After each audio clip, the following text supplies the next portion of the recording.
迪林汉姆身高1.85米，是肯塔基的菜鸟替补后卫。在刚刚结束的比赛中，他独取35分。迪林汉姆用出色的表现将自己送进下赛季 NBA 选秀前10顺位。模拟选秀中，他高举第7。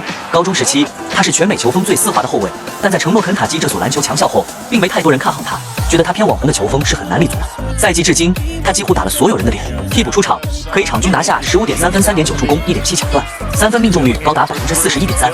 无论是持球攻还是接球投，他都展现了还不错的稳定性。他的身材在 NBA 注定会被针对，如果他不能提供强有力的防守，那么他在进攻端打进关键球的能力将变得尤为重要。来感受下本赛季至今迪林汉姆的高光时刻，球风依然丝滑，小打大实，他的选择很巧妙。你们觉得他的模板是谁呢？